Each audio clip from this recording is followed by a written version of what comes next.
Okay, so, we're always getting requests to look into things that can really make a difference. And Yeah.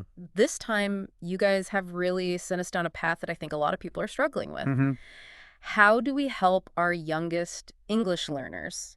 Those in those early grades, like kindergarten, first, second grade, Right, right. really become strong readers and Become readers, yeah. yeah, and ABA one. it is a huge one, and thankfully you all sent in some fascinating research, and we've really zeroed in on Yeah. this best evidence Oh, synthesis wow. that was published in the Educational Psychology Review. Nice. And, so we always try to do this for you. It's like, Yeah. instead of you having to go and read a whole bunch of different studies, we're going to sort of synthesize this and think of this not as just one study, but as like Right. experts who've really carefully gone through the last 20 years of Right. like top-notch research in this area Yeah. to tell us what the science really says. Exactly. And I think that's the key, right? Because, I mean, Yeah. sometimes you can get bogged down with individual studies that maybe have conflicting results or something like that. But Right. this is the synthesis that's done the hard work of like, okay, let's look at all the best evidence we have over a long period of time. Yeah.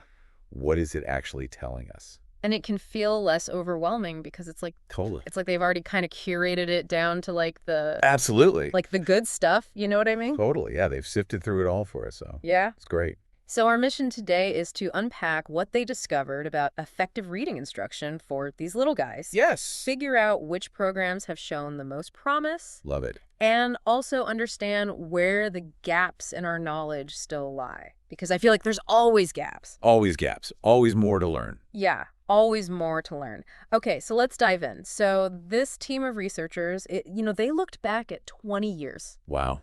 of work. I mean, that's a lot. That is a lot. When they did that, what was the specific time frame they covered and which grade levels were their main focus? Yeah, so they really covered the past 20 years of research. So, Okay. pretty recent stuff.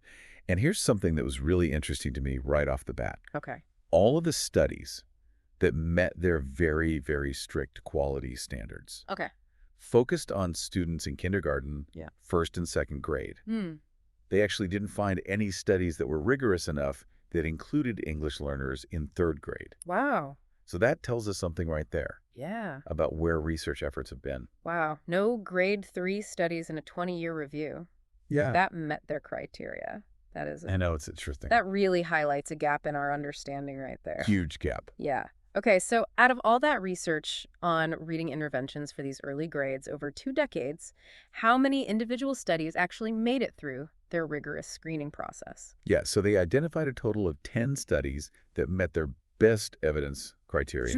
10. Yeah. Yeah, so it's pretty small, right? That really underscores the need for more high-quality research in this area. Yes. 10 studies. 10. But now within those 10 studies, they were looking at a few different programs, right? They were, yeah. So how many reading intervention programs did they actually look at? So they looked at 7 different reading intervention programs. Okay.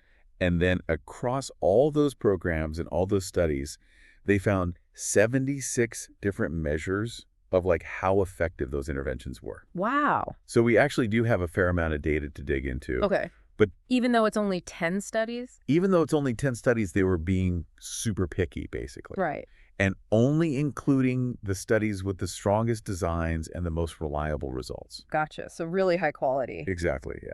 Okay, so within those studies, they were trying to see how these interventions affected different parts of learning to read, right? Totally, yeah. What were the key reading skills that they were looking at? Yeah, they looked at a bunch of different areas, which was really interesting. Yeah. So first they looked at foundational skills. Okay. So these are things like, understanding the sounds in words. Mm-hmm. We call that phonological awareness. Right. And things like phonics, which is how letters and sounds connect. Right. It's very foundational stuff. Okay.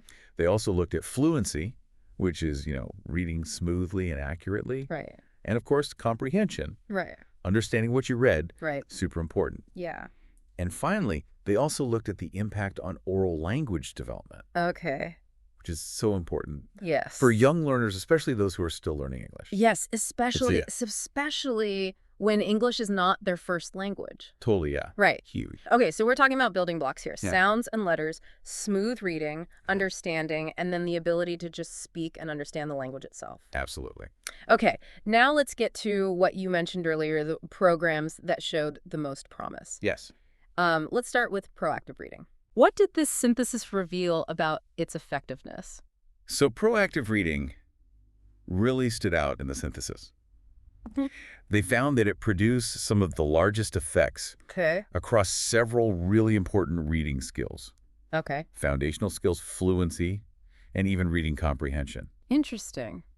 So, It wasn't just good for one thing. no, it But- wasn't just good for one thing. It seemed to have this broad impact on how these young English learners were Shock them. developing as readers. Yeah, and that might be because it likely integrates explicit instruction in both phonological awareness and vocabulary development. Hmm.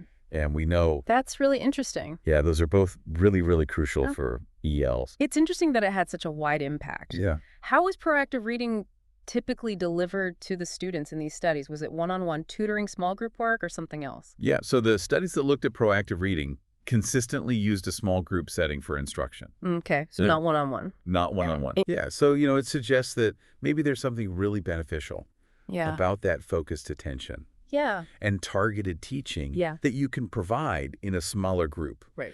especially when students are also learning a new language. All right. You could really tailor the support to their specific needs. It allows for more Go ahead. interaction and personalized feedback. Absolutely. Now, another program that caught their attention was Sound Partners. Yes. What were the key findings for that one? Yeah, Sound Partners also showed positive results, Okay. but this one was typically delivered in a one-to-one setting. Okay, so the opposite. The opposite. So a student would work directly with an instructor or a tutor. Interesting. And what was really interesting about Sound Partners is that the research indicated that it could be effective even when the sessions were shorter Oh, wow. compared to some other programs. So it's efficient? It suggests that, yeah, Interesting. focused, individualized attention, even for a limited time, can be really powerful. So for our listener who maybe has limited resources or time for interventions, Right. this could be a really good option. Absolutely. Yeah. Very cool. Okay, so the synthesis also highlighted a program called Early Vocabulary Connection. Yes. I feel like the name kind of tells us a lot, but what specifically did the research find? Yeah, exactly as you said. Early vocabulary connection was specifically designed to boost the oral language skills Okay. of young English learners. Okay. And the synthesis found that this program, which was typically delivered in small groups Okay. over about 20 weeks, had the largest effects on measures of oral language development Wow. compared to all the other programs they reviewed. So it's really targeted. Yeah, and it really emphasizes how targeted instruction over a sustained period can lead to really significant gains in this foundational area. So 20 weeks of focused work in small groups, Yeah. leading to the biggest gains in oral language. That's a really clear takeaway. Big takeaway for educators. You want to build that. Yeah, get them talking. Foundation. Yeah, get them talking. Okay, so we've identified some promising programs, proactive reading for this broader approach, Sound Partners for efficient individual help, and then Early Vocabulary Connection for specifically building oral language. I love it. But, research doesn't always give us all the answers.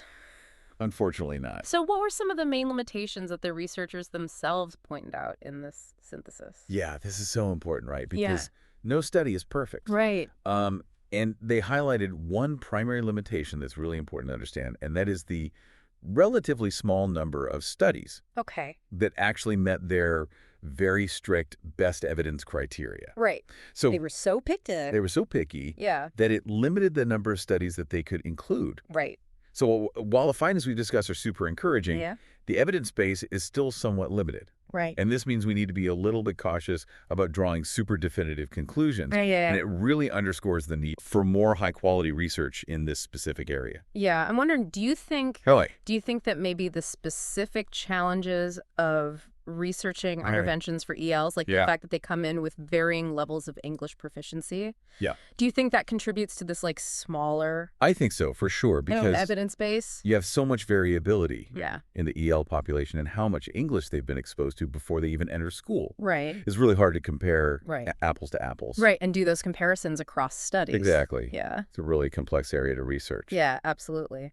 So given that smaller evidence base, what specific gaps in our knowledge did the synthesis identify as needing more attention from researchers? Yeah, so they highlighted a few key gaps. Okay. First, as we touched on earlier with the lack of grade 3 studies, there's a real need for more research on how reading interventions impact English learners as they move into 2nd and 3rd grade. Right. So we have a decent picture Yeah. for those very early years. Right. But we don't know as much about what works best as these students, are expected to tackle more complex texts and reading tasks. Right. We need to know how to support those students as they progress, and the literacy demands Exactly. get higher, right? Totally. What other areas did they point to? Another really critical area is the impact of interventions that really focus on meaning and understanding Okay. rather than just decoding. Interesting. So the review suggests that a lot of the existing research has really focused on those foundational skills, Right. which are super important, don't get me wrong. Right. The building blocks. The building block, Yeah. you've got to have them. Yeah. But But we need to go beyond that. we need to go beyond that. Okay. We need to explore more about how to help these learners truly grasp the meaning of what they're reading. Right. How do we help them build their comprehension skills effectively? So decoding is that first crucial step. But if they're not understanding what they're reading, then what's the point? Exactly. Yeah. It's meaningless. Yeah. So meaning-focused interventions. Yes. We need more research there. More research, absolutely.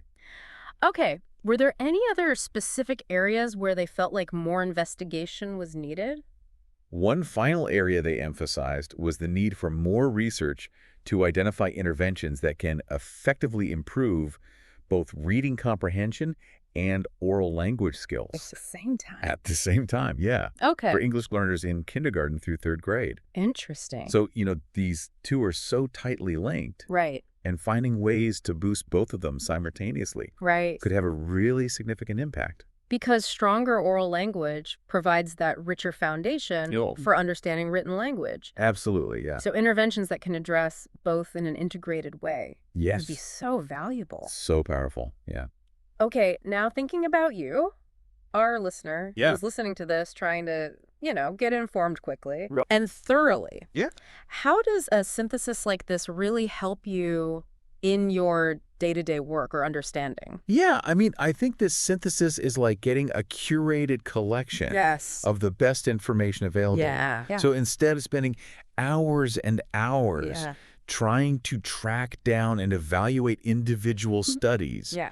which can be tricky even for experienced researchers. It's a lot. It's a lot. Yeah. This best evidence approach has already done that rigorous work for you. Right. And it points you directly to programs Right. that have shown promise in well-designed studies, Yes. giving you a much clearer picture Yeah. of what the current research Yeah. suggests is effective. It's like having a team of experts do the initial deep dive for you Totally. and hand you the most, The best stuff. valuable insights. Yeah. Those aha moments that we're always hoping for. Yeah. I feel like seeing specific programs like proactive reading, with its broad impact and early vocabulary connection, with this focus on oral language, it's like, Yeah. oh, okay, those are, It gives us some direction. those are things that we can Okay. actually do. Totally. And we know that trying to keep up with all the education research out there can feel overwhelming. Oh my gosh, yes. So this deep dive guided by the synthesis is like, Yeah, it helps filter out the noise absolutely. and highlight The key findings. the key findings. Yeah. So to bring it all together, Okay. we've learned that proactive reading in small groups Uh-huh. looks really promising Yeah. for boosting those foundational reading skills. Fluency and comprehension. Absolutely. Found Partners offers an effective way to provide individual support even in shorter bursts. Yeah, I love that. And early vocabulary connection seems to be the go-to for significantly improving oral language Absolutely. in young ELs. Yes. But we also have to keep in mind this is based on a relatively small number Right. of very rigorous studies. Well, yes. Very important. And there's still some big questions we need to answer, especially for older elementary ELs. Yeah. And how to best teach reading comprehension. Big ones. Yeah, huge work. Yeah, and I think that's a really good point to end on. Like, those areas where the research is limited aren't just drawbacks. Yeah. They also point to where future efforts should be focused. Yeah. It's an evolving field. Right. There's still a lot to learn about how to best support these students. Absolutely. So as you, our listener, consider all of this, especially within the context of your own work and the students that you serve. Here's something to think about. Okay. Given what we now know about these programs that have shown effectiveness Yeah. and the significant areas where research is still needed, what do you see as the most critical question to address? When you're thinking about designing or choosing reading interventions for English learners in your specific educational setting, That's a good one. what is that one key takeaway from this deep dive that will really shape your thinking moving forward? I love it. Thanks for exploring this important topic with us.